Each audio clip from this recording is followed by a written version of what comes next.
নমস্কার বন্ধুরা, রোশনিস লাইফস্টাইলে সবাইকে স্বাগত। আজ জগন্নাথ দেবের স্নানযাত্রা 2025, 11ই জুন বুধবার।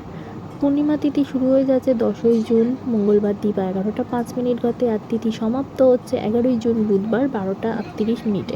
তাই আমি সকাল সকাল ঠাকুর ঘরে চলে এসেছি স্নানযাত্রা উৎসবটি পালন করতে। তো আমি ভগবানকে নতুন স্নানের বস্ত্র পরিয়ে নিয়েছি, আর ভগবানের কাছে জলশঙ্খ অবশ্যই রাখবে। এই জলশঙ্খ দ্বারাই ভগবানকে স্নান করানো হবে।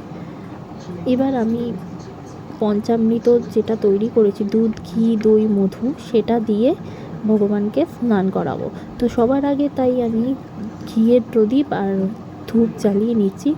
এখানে কিছু সুগন্ধি ধূপ আপনারা জ্বালাবেন। আমি এখানে কিছু সুগন্ধি ধূপ জ্বালালাম, আর ঘিয়ের প্রদীপ অবশ্যই জ্বালাবেন। ভগবানের কাছে ঘিয়ের প্রদীপই জ্বালাতে হয়। তো এই পঞ্চামৃতটা আমি জলশঙ্খের মধ্যে দিয়েই আমি ভগবানকে স্নান করাবো।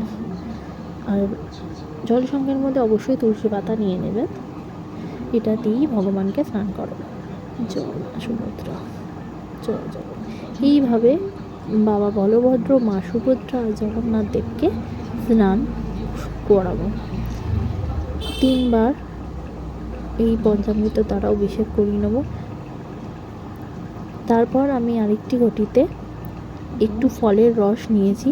এখানে আমি মৌসুমি লেবুর রস নিয়েছি, তোমরা যে কোনো মৌসুমি ফল নিতে পারো।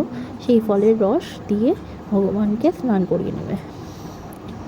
আমি এখানে দেখতেই পাচ্ছ, আমি এখানে মৌসুমি লেবুর রস ব্যবহার করছি, সেটা দ্বারা আমি ভগবানকে স্নান করাবো। এটাও আমি জলশঙ্খের মধ্যে দিয়ে ভগবানকে স্নান করিয়ে নেব। এইভাবে ফলের রস দ্বারাও 3বার আপনারা স্নান করিয়ে নেবেন।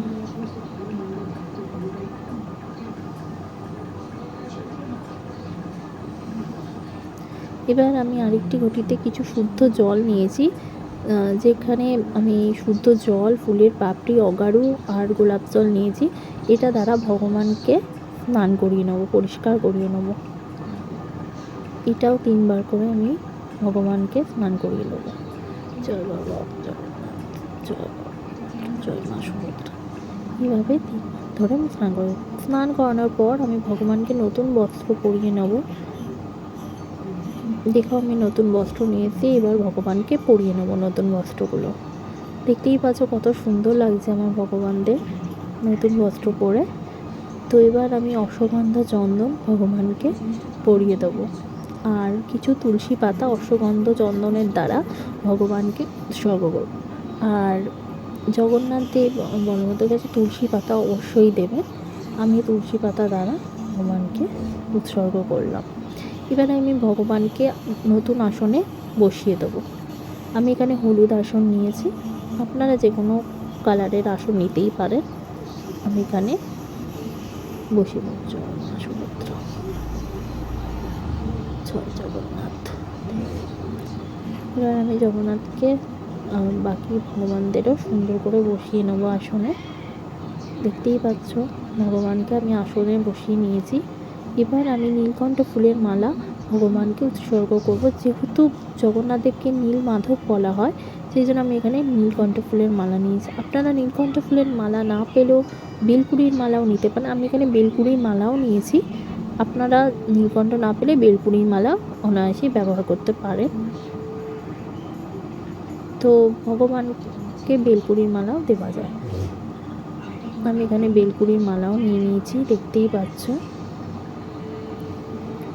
আমি ভগবানকে সুন্দর করে সাজিয়ে নিয়েছি, আর ফল মিষ্টি দিয়ে ভগবানের পুজো শুরু করে দিয়েছি। এবার আমি ঘিয়ের প্রদীপ দ্বারা আরতি করছি। কাঁসর ঘণ্টা বাজিয়ে আমি স্নানযাত্রার পুজো শুরু করলাম। সাথে সাথে আমি নিত্যদিনের পুজোটাও করে নিলাম। যেহেতু আমার গোপাল আছে, আমি বাকি ভগবানদেরও ফল মিষ্টি ফুল দিয়ে পুজো করলাম। এইভাবে আমি আজকে স্নানযাত্রা উৎসবটি পালন করলাম। যদি আপনাদের এই ব্লগটা ভালো লেগে থাকে তাহলে প্লিজ প্লিজ প্লিজ একটি সাবস্ক্রাইব করে দিও, যারা এখনও সাবস্ক্রাইব করোনি। আর প্লিজ ব্লগটাকে লাইক করে দিও ভালো লাগলে, আর কমেন্ট করো।